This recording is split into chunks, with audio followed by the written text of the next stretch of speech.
Olá, o meu nome é Paulo Cogos e eu estou fazendo esse vídeo desesperado para comentar sobre as eleições para a Prefeitura de São Paulo. Ultimamente eu sempre tenho feito vídeos na base do desespero mesmo, porque as questões técnicas me atrapalham demais, eu não me dou bem com computadores, para mim fica difícil. Assim que eu aprender a mexer nisso, eu vou voltar a fazer vídeos a sangue frio. Mas vamos ao assunto, que é desesperador. Eleições para a Prefeitura de São Paulo, municipais. Eu percebi que a cidade está terrivelmente ameaçada.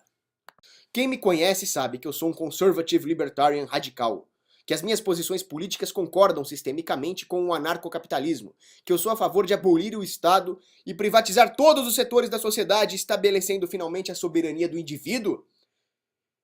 As eleições democráticas para mim não são nada mais do que gincanas demoníacas, porque a democracia é uma ditadura travestida de liberdade. Como dizia Lysander Spooner, um homem não é menos escravo só porque ele tem a ilusão de escolher um mestre, que no final é fachada também, a cada 4 anos. E outra coisa, a participação nesse jogo diabólico que são as eleições democráticas não adiantam nada no final das contas, porque como disse Joseph Stalin, o que conta não é o eleitor, mas aquele que contabiliza os votos. O que acontece é o contrário, o ativismo político e a participação popular democrática, aquilo que a imprensa gosta de chamar de festa da democracia, só piora o quadro. A população inadvertidamente respalda, sustenta, legitima, alimenta um sistema que a escraviza, que é este crime chamado democracia, astuto ardil do aparato de escravidão humana, que é o Estado. Então eu nem me preocupo geralmente com as eleições. Eu viajo pra praia, aproveito que as estradas estão vazias. A minha preocupação é com o crime inerente à existência do Estado. O que eu relatei até agora é a teoria geral, baseada na sólida praxeologia, é irrefutável, é a conclusão a qual chegamos quando fazemos uma correta análise do problema do ponto de vista sistêmico. Porém, em ciências sociais, dada a complexidade do mundo e a motivação humana que não pode ser quantificada, as coisas não seguem regras matemáticas. Elas seguem princípios a priorísticos, mas não podem ser calculadas, não há determinismo. É o contrário do que pensam os herdeiros intelectuais do infame Augusto Comte e a sua perversa ideologia positivista que assola o Brasil e que dá respaldo aos engenheiros sociais. O que eu quero dizer é que existem eleições e eleições. E nesta guerra da humanidade contra o Estado, os aspectos contingenciais estratégicos de cada eleição fogem ao controle até mesmo do establishment. Os candidatos, os eleitores, as circunstâncias, as contingências, a situação da cidade determinam a natureza estratégica de qualquer fato social que aconteça, inclusive das eleições, e eles não podem ser matematizados. A população deve sempre agir contra o Estado.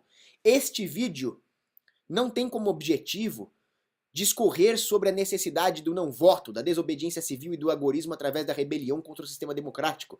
Este vídeo é um vídeo desesperado, onde eu faço um apelo àqueles que vão votar para que não deixem 4 dos piores bandidos canalhas que já existiram chegar à prefeitura da cidade de São Paulo.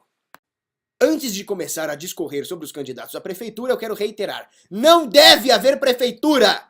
Não deve haver nenhum governo, nem municipal, nem estadual, nem federal, e muito menos mundial. Medo disso.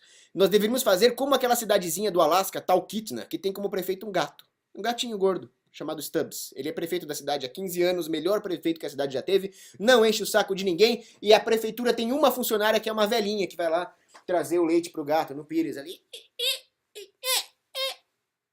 Acabou. Não enche o saco de ninguém. Então botem um gato gordo como prefeito. Podem me colocar lá, um gato gordo. Eita, piada ruim. Bom, continuando. Se vocês lerem O Caminho da Servidão de Hayek, Friedrich Hayek, ele explica como que à medida que os mandatos vão se sucedendo em uma democracia, os erros vão se acumulando. Afinal, ao invés de se basear em regras racionais do mercado, os governantes se baseiam nos erros dos governantes anteriores e o acumulam. Porque alguma coisa baseada num erro só pode estar mais errada ainda, ao invés de tentar corrigir. E isso é especialmente válido para o planejamento urbano. Afinal, o tecido urbano, o planejamento das cidades, seguem as mesmas regras da economia, da ação humana, e portanto deveriam ser privados para internalizar a preferência dos agentes dentro de um sistema racional de preços. Quando há um planejamento urbano central, obviamente haverá um caos urbano. E à medida que os mandatos se sucedem, os erros vão se acumulando. Então, há, por exemplo, o erro do zoneamento. Então, um governante, para tentar corrigir o erro do zoneamento, se baseia nele para fazer uma medida mais imbecil ainda. E o próximo vai se basear nessas duas. O único jeito de sair desse ciclo vicioso é abolindo a prefeitura. Mais uma vez reitero, eu sou contra o voto. Eu acho que qualquer tipo de participação nas eleições é prejudicial à liberdade, eu não vou votar. Mas este vídeo não pretende convencer ninguém a não votar. Este vídeo é dirigido àqueles que vão votar, para que não deixem, em hipótese alguma, com que estes 4 bandidos que eu citarei no vídeo cheguem à prefeitura. Essa eleição tem 18 candidatos, a maioria deles sem relevância. Com relevância são apenas 6, Major Olímpio, o João Dória, que pelo menos quer privatizar algumas coisas, esse lixo desse Haddad, aquele maldito do Russomano, Marta Suplicy e a Erundina. Não é possível, Erundina. Bom, desses 6, 4 são uma ameaça à nossa sobrevivência. Não deixem eles chegarem ao poder. Esses 4 são esse imprestável petralha do Haddad, a Marta Suplicy, a Erundina, nem acredito que nós estamos falando nela, e o pior de todos, o mais dissimulado, que é o Russomano. Mais uma vez reitero, eu não estou apoiando políticos. Como dizia Aristófanes, atrás de cada pedra espreita um político. O que eu estou dizendo é que a situação a curto prazo é gravíssima e nós não podemos deixar de jeito nenhum que esses 4, Haddad, Russomano, Marta e Erundina, cheguem à prefeitura. E para tanto é válido até mesmo votar em alguém que não seja esses 4. O que torna esses 4 tão perigosos é justamente o fato de que eles estão em consonância com a maligna agenda do establishment e da grande mídia, destoando da natureza caricata e ridícula de alguns candidatos que não são relevantes, como por exemplo o PCO. O PCO, com o seu ultramarxismo leninista, não me dá medo. Ele chega lá, né, aquela propaganda dele. Este é o programa do Partido da Causa Operária. Não, isso não me dá medo. Porque eles estão fora da janela de Overton, que é o rol das opiniões aceitáveis pela opinião pública, pela imprensa. O que me dá medo é o pessoal que está dentro. São esses dissimulados que tanto mal fazem ao povo, mas que levam o povo a apoiá-los, perpetuando a cadeia da obediência. Agora eu explicarei em detalhes por que cada um desses 4 monstros é uma ameaça a todo mundo e nunca podem chegar ao poder nem para síndico. Vamos começar a lista com o óbvio Lulante. Não é o Lulante, nesse caso é Lulante mesmo, que é esse petralha do Fernando Haddad. Para começar, ele pertence ao PT, como dizia o Enéas, PT! Que é uma organização terrorista, comunista, marxista, trotskista, leninista, que pertence ao Foro de São Paulo, uma organização de gangsters comunistas que querem implantar um Estado soviético latino chamado Unasul e colocar o Brasil no meio disso, implantando uma ditadura comunista. Só por isso já acabou. Se é PT, tem que matar, acabou. Agora vamos ver o que ele fez aqui na cidade. Roubou mendigo! É isso mesmo. Ele foi lá e roubou o cobertor dos mendigos, a coberta que eles usavam, justamente numa época em que os mendigos estavam morrendo de hipotermia no meio da rua. Ele foi lá e arrancou aquilo que a iniciativa privada tinha dado pros mendigos. Caridade privada! Esse petralha foi lá e arrancou! O Haddad aumentou o IPTU, um roubo, como todo imposto, mas o IPTU é um dos impostos mais tóxicos que existem para uma cidade, um verdadeiro destruidor urbano. O IPTU favorece os piores projetos arquitetônicos em detrimento dos bons projetos e daqueles empreendimentos de mais longo prazo que gerariam mais riqueza, mais renda, mais externalidades positivas, mais empregos, que melhor se encaixariam no tecido urbano de maneira mais duradoura. Mas eles nem vêm a acontecer porque se o empreendedor precisa pagar mais IPTU, um fluxo de caixa positivo no longo prazo não compensa. Então ele procura um fluxo no curto prazo em um projeto menos duradouro que logo se torna inadequado e destrói o tecido urbano. Porque readaptar o tecido urbano custa, e se os projetos são de curto prazo e são maus projetos arquitetônicos, a cidade inteira sofre. Então o IPTU é uma bomba numa cidade, e o Haddad aumentou.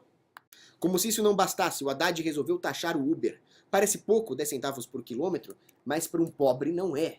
Isso é dinheiro subtraído dos mais pobres, que poderiam se beneficiar desse excelente sistema de transporte privado, que são os aplicativos como o Uber.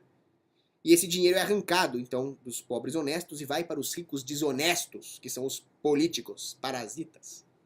O Haddad também quer regulamentar o Uber, sendo que a funcionalidade do Uber, que é excelente, advém justamente do fato de ser a priori desregulamentado.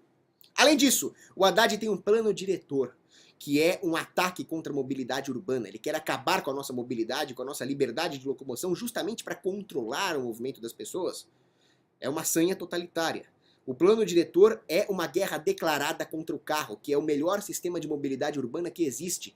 Permite que os mais pobres, se o carro for barato e funcional, tenham a liberdade, a versatilidade de se locomover e permite que ele faça isso a baixos custos, barateando a comutação entre a sua residência e o local de trabalho, o que dá mais oportunidades de emprego e de trabalho para os pobres, aumentando a sua barganha até mesmo no mercado de trabalho. Não podemos acabar com o carro. O que o Haddad psicopaticamente quer fazer é piorar a vida do motorista do carro com a desculpa de beneficiar o transporte público, o transporte coletivo. Mas ele também ataca o transporte coletivo, piorando-o. O ideal numa civilização é que os bens todos, os bens concorrentes, substitutos, fossem melhorando, aumentando a gama de opções das pessoas. Então, é preciso que nós beneficiemos o usuário de transporte coletivo, e a única maneira de fazer isso é privatizando. E assim as pessoas poderiam migrar do carro para o transporte coletivo, facilitando também a vida de quem tem carro, permitindo que as pessoas escolham qual é a opção mais adequada para elas. Ao invés disso, o Haddad quer declarar uma guerra contra o carro, o que vai piorar o transporte coletivo, já que muita gente vai entupir o sistema de transporte coletivo. E é o que ele fez. O Haddad, para conseguir algumas metas de ter a maior parte da frota de ônibus com ar-condicionado, resolveu tirar vários ônibus de circulação. O transporte no ônibus piorou para o pobre. Para o motorista, a vida virou um inferno. O pobre que tinha um carro se ferrou com a indústria das multas, porque o Haddad entupiu a cidade de radares, reduziu a velocidade para níveis caricatos, como 40 km por hora na marginal. As pessoas agora estão pegando o seu dinheiro que poderia ser reinvestido em atividades produtivas para pagar esses parasitas da indústria da multa. Ou seja, o Haddad conseguiu piorar a vida de motoristas, de usuários do transporte coletivo e de toda a população, principalmente dos mais pobres. Os corredores de ônibus que ele fez são tão aviltantes e tão mal feitos que, além de piorar a vida do motorista e de quem pega ônibus, porque os ônibus são lotados e em péssimas condições, eles precisam atravessar a pista na diagonal, colocando em risco toda a população. Risco de acidente. As ciclovias, então, são uma barbárie à parte que merece entrar no rol das piores barbáries do comunismo. As ciclovias colocam o ciclista em risco, porque elas são extremamente mal feitas, acabam com o tecido urbano, impedem que as pessoas estacionem nas suas casas e até mesmo no comércio, prejudicando os negócios, gerando desemprego. O Haddad também é responsável pela destruição de bairros inteiros, como a Vila Madalena, para dentro dos quais ele levou bárbaros militantes, ativistas, fazendo com que os moradores se mudassem do bairro e havendo um processo decivilizatório. Além disso, ele depredou o patrimônio histórico, permitindo que grafiteiros pichassem coisas como a cara do ditador terrorista Hugo Chávez. O Haddad patrocina movimentos de assalto à mão armada e invasão de propriedade privada como o MTST, liderado por aquele canalha do Guilherme Boulos, que invade propriedade privada, depreda moradias, depreda imóveis. Tudo isso com respaldo da prefeitura. E é preciso lembrar, obviamente, que o Haddad é aliado de dois ditadores comunistas, Lula e Dilma, que acabaram com o Brasil. E ele também é responsável pelo kit gay, que ensina pornografia homossexual para criancinhas. Qualquer um que ensine qualquer pornografia para criancinhas tem que ser condenado à morte por pedofilia, por corrompimento da mente de vulneráveis. Seus lixos. Luísa fucking Erundina, facepalm. Como é que nós estamos falando nessa aberração grotesca do pântano até hoje? Ela sempre foi uma comunista, ela é uma comunista, ela foi uma das piores prefeitas da cidade, perdendo talvez pro Haddad apenas. E ela disse numa entrevista que o capitalismo faliu. Quer dizer, depois de Coreia do Norte, Cuba, Alemanha Oriental, Camboja, toda a experiência fracassada do comunismo, ela vem falar que o capitalismo é que faliu e vocês querem que ela seja prefeita? Outra coisa. Ela pertence ao PSOL, um partido grotesco, bizarro, chamado Socialismo e Liberdade. Isso soa pra mim como partido putaria e castidade. Ou é socialismo ou é liberdade, escolham. Eu escolho a liberdade. Quando ela foi prefeita de São Paulo, ela tentou desapropriar um patrimônio histórico, que é a mansão da família Matarazzo, para fazer o Museu do Trabalhador. O que é isso? É destruição do patrimônio histórico. Como eu disse num vídeo que eu fiz há muito tempo atrás, o governo é o maior destruidor de patrimônio privado e depois ele quer se arvorar na posição de protetor do patrimônio. É um absurdo. Além disso, ela é uma ferrenha defensora dessa parvoíce insensata que é o passe livre. Transporte gratuito. Não é gratuito! É o cidadão que paga com impostos para financiar um sistema falido, ineficiente, que vai custar cada vez mais caro na prática e que vai entupir de gente. Um velhinho que realmente precisa pegar o transporte vai enfrentar um ônibus lotado em péssimas condições, enquanto um jovem que poderia muito bem caminhar vai lá ocupar o espaço com as suas mochilas estudantis. Não existe transporte grátis. Somos nós que estamos pagando através de impostos, através de roubo, assalto à mão armada, que são os impostos, para financiar esses fascistas das cooperativas de transporte que são ligados ao governo. Privatiza! E para piorar, a Erundina é defensora da censura. Ela tem um projeto de controle de mídia na mão do governo para proibir qualquer tipo de crítica, para proibir qualquer tipo de opinião contra o governo. Esse meu vídeo aqui já estaria censurado por ela. Não deixem ela chegar à prefeitura. Marta Suplicy. Bom, ela já devia ser rejeitada por se chamar Suplicy. Haja vista o outro bicho que tem na política aí com o nome Suplicy, que inclusive foi marido dela, que foi uma das piores tragédias que já aconteceu ao Brasil, né? A Marta é uma comunista, ela foi propagandista do Lula, não precisa falar mais nada. Ela quer regular o Uber mais pesadamente que o próprio Haddad, de tão fútil, tão frívola, tão mulherzinha de ditador comunista que ela quer usar o dinheiro roubado do pagador de imposto para subsidiar moda e gastronomia. Ela cobertou todos os escândalos do PT como mensalão, e ela pertence a um partido que é o PMDB. O que é o PMDB? Existe uma teoria chamada tesoura de Lenin, que foi desenvolvida pelo próprio. Consiste em duas lâminas de uma tesoura, portanto aparentemente opostas, mas que agem em conjunto para romper o tecido social. Essas duas lâminas são PT e PSDB, que são os dois aliados do Pacto de Princeton. Mas existe aqui um parafusinho numa tesoura que une as duas lâminas. E esta teoria é minha. Este parafusinho se chama PMDB, que é o partido da Marta. Ou seja, é uma temeridade de nível nacional dar poder político para essa pessoa. O pior de todos, eu deixei para o final. Desses 4 demônios que eu citei, o pior de todos se chama Celso Russomano. Eu tenho um vídeo onde esse covarde, eu tentei colocar o trecho do vídeo aqui, mas não consegui porque eu sou muito ruim de informática. Aí eu deixei o link na descrição. Mas esse covarde invade um supermercado de baixa renda e agride 2 funcionárias pobres, humildes. Ele pega um rolo com 4 rolos de papel higiênico e quer levar só um pra limpar aquela bunda flácida dele. Quem é que não limpa a cara de merda dele logo? E aí ele rasga a embalagem e joga na cara das funcionárias que estão lá trabalhando, coisa que ele nunca fez. Aí ele pega uma embalagem com caixa de fósforo e fala, não, porque eu sou defensor do consumidor, eu tenho direito de levar só uma caixinha de fósforo. Por que não leva um palito de fósforo só e acende e enfia no seu lixo? Esse imbecil se arvora como defensor do direito do consumidor porque ele aproveita o fato da população ser economicamente ignorante.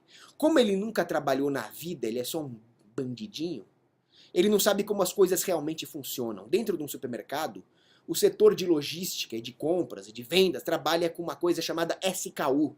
Um SKU é um tipo de unidade vendida, um pacote, seja uma caixa com 4 rolos de papel higiênico, seja uma garrafa de cachaça, seja um chicletinho que vende lá na porta. Aquilo é um SKU. Se houver muitos SKUs, haverá uma complicação logística para o supermercado e os custos administrativos e logísticos tenderão às alturas, o que eleva o preço para quem? Para o consumidor! E se eleva o preço do consumidor, o supermercado vai ter menos margem e menos giro, e portanto menos lucro. Então ele vai ter menos dinheiro para reinvestir na operação e gerar emprego. Ou seja, o salário dos funcionários cai, e eles também são consumidores. Ou seja, o Russomano está prejudicando o consumidor. Além disso, existe o fornecedor do papel higiênico. Ele teria então que fazer o quê? Embalar rolo por rolo? Embalar caixa de fósforo uma por uma?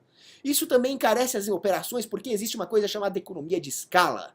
É por isso que existe um tamanho mercadologicamente viável para cada pacote, formando então SKUs compostas por vários. É por isso que uma caixinha de balas tic-tac não vende uma única balinha, seria um absurdo. A maneira mais eficiente de fazer isso, de forma a economizar recursos, é quando o mercado é deixado sozinho, e não quando tem um parasita demagogo como o Russomano, agredindo uma funcionária, e aí ele chama a polícia, que vai lá nazisticamente, como tropas da Gestapo que prendiam um judeu, e agridem o mercado! Tá vendo isso aqui? Livro de economia! Deixa eu me acalmar. O russomano é, portanto, um psicofanta que se aproveita da ignorância econômica das massas para causar cisânia entre produtores e consumidores, aprofundando as feridas no tecido social e aumentando o poder do Estado. Além disso, ele quer banir o Uber. Não é taxar como fez o Haddad, não é regular como a Marta quer fazer, é banir para sempre. Acabar com esse serviço excelente, privando a população dos seus benefícios. Um serviço que, pela sua excelência e pela concorrência, melhorou até o táxi. Então, se ele for eleito, nós voltaremos à era dos cartéis com preços caríssimos dos táxis e com péssimos serviços prestados, onde só os sindicatos se beneficiam e os taxistas peão mesmo se ferram, tendo que pagar licenças e se endividando, licenças altíssimas, né, diga-se de passagem. Ele também quer aumentar o número de radares e lombadas, fortalecendo a indústria da multa. As lombadas aumentam o número de acidentes, porque além de desviar a atenção do motorista daquilo que ele realmente deveria estar atento, que é o fluxo de pedestres e de outros veículos, elas também acabam com freio e suspensão. Então, na hora de brecar, ele não vai conseguir. Existem vários estudos sobre isso. Eu sou fissurado por economia do trânsito, depois eu posso discorrer com mais detalhes. Mas o fato é que radar, lombada, limite de velocidade é tudo bobagem. É contraproducente. Bom, o russomano, ele também é autor de um projeto que desvia 1,1 milhão de reais para uma ONG idiota dele, da qual ele é presidente, Larápio. Ele também tentou destruir a Igreja Católica. O chefe de campanha dele, que é um desses enganadores da Universal aí, Marcos Pereira, acusou a Igreja Católica de estar relacionada ao kit gay do Haddad, o que é uma calúnia, uma mentira. E o Dom Odilo Scherer se defendeu muito bem dessa acusação e recomendou nas entrelinhas que nós não votemos no russomano. Então, recomendação do nosso bispo aí, Dom Odilo Scherer. Agora, uma coisa estarrecedora. Como deputado, o russomano tentou mudar o nome do crime de estupro para assalto sexual, minimizando a gravidade dessa barbárie diabólica que é o estupro. Ou seja, mulheres, não votem no russomano, mas de jeito nenhum. Como deputado, ele tem outros projetos absurdos, como obrigar restaurantes a colocar a gorjeta no cartão de crédito. Isso viola a liberdade do dono de restaurante de estabelecer a política de pagamentos que ele quer, inclusive como política de motivação dos funcionários. Muitas vezes, ele não tem como arcar com os custos de operação do cartão de crédito. Um pequeno empreendimento não tem como colocar gorjeta dentro disso, nem como administrar financeiramente esse tipo de pagamento. Ou a política do restaurante é incentivar os funcionários com uma gorjeta individual, que é dada em espécie para o próprio garçom. Isso é um problema do restaurante, não é para o deputado regular. Ele também quer obrigar as empresas de comércio online a fornecer CNPJ e local físico de operação para os clientes. Isto é uma informação que a empresa deve decidir se quer fornecer ou não. E se você não quiser comprar de uma empresa que não fornece, você compra do concorrente, acabou. Uma proposta ridícula que ele tem como candidato é que os ônibus cobrem por quilômetro rodado dos passageiros. Como é que o pobre, vítima do zoneamento, que mora lá na periferia, vai fazer para pagar um ônibus, sendo que ele trabalha no centro da cidade? Isso é aquele erro sobre erro que eu falei. É o erro do zoneamento, o erro do transporte ser público e não privado, e agora mais esse erro que o russomano quer fazer, que vai vitimar principalmente o pobre morador de periferia. Como é que faz a cobrança? Como é que resolve o problema? Com privatização, com liberdade. Os perueiros clandestinos transportavam os pobres por R$1 e eles são perseguidos duramente pelo Estado. Eles prestavam um serviço maravilhoso para os pobres. Se os empresários não fossem esmagados pela legislação trabalhista fascista, não tivessem que pagar vale transporte, fundo de garantia, poderiam surgir arranjos privados espontâneos, como por exemplo o empresário pagar o transporte do seu funcionário que mora na periferia. Qual o problema disso? Se não houvesse zoneamento, poderiam surgir oportunidades de trabalho para os pobres lá na periferia, eles não teriam que percorrer distâncias tão grandes durante o dia para ir trabalhar. A proposta do João Dória de privatizar a gestão dos corredores de ônibus é o que eu vi de mais próximo do ideal, que seria a total privatização do serviço de transporte das ruas, das cidades em si. Existe um livro muito bom sobre isso aqui, Walter Block, The Privatization of Roads and Highways, a privatização das ruas e autoestradas. E as ruas, como qualquer outro bem da economia, seguem as leis do mercado. Elas devem ser administradas privadamente e assim elas seriam racionalizadas, melhor geridas por comunidades de moradores, por empresas. Há inúmeros exemplos. O metrô de Hong Kong foi construído assim. Um empresário construiu o metrô e o terreno em volta se valorizava. Então ele vendia esse terreno e financiava as obras. distritos de ruas privadamente administradas poderiam surgir, como foi a construção de Alphaville e outros bairros que foram privadamente construídos. Dessa forma, todo o tecido urbano seria racionalizado segundo uma lógica do mercado e não segundo o planejamento central psicopático e ineficiente dos governantes. O urbanismo espontâneo é tão eficiente que ele serve até mesmo para proteger a população contra massacres de invasores, contra limpeza étnica. Antioquia, que hoje fica na Turquia, entre o século IX e o século XII, passou pela mão de bizantinos, por invasores otomanos, pela administração dos cruzados cristãos europeus. E a população da cidade era muito diversa. Lá existiam judeus, existiam gregos ortodoxos, todo tipo de gente. Para se proteger de massacres perpetrados pelo próximo invasor de Antioquia, eles se organizaram em distritos que surgiram espontaneamente. E assim, esse sistema forneceu a essa população uma subsidiariedade, um sistema espontâneo, livre, e a cidade funcionava de maneira racional. Havia uma funcionalidade ali no mercado, nos bazares, nas vias, e a população estava protegida porque elas se aglutinaram espontaneamente nesses distritos. Para quem quiser saber mais sobre o urbanismo espontâneo, eu recomendo uma autora chamada Jane Jacobs. Ela disserta muito bem sobre as virtudes da ordem espontânea na formação de um tecido urbano e critica pesadamente o planejamento central. Bom, fomos até Antioquia, voltemos ao russomano. Pesam sobre ele também acusações como não pagar os funcionários da empresa dele, inclusive a própria ex-namorada, e até agredir um funcionário do Incorp. Enfim, não votem nele de jeito nenhum. Este vídeo aqui não é de apoio a nenhum candidato. Eu só estou falando, se vocês forem votar, que não seja em nenhum desses quatro. Russomano, Haddad, Marta e Erundina. Mas de jeito nenhum. Esse é o objetivo do vídeo. Um abraço.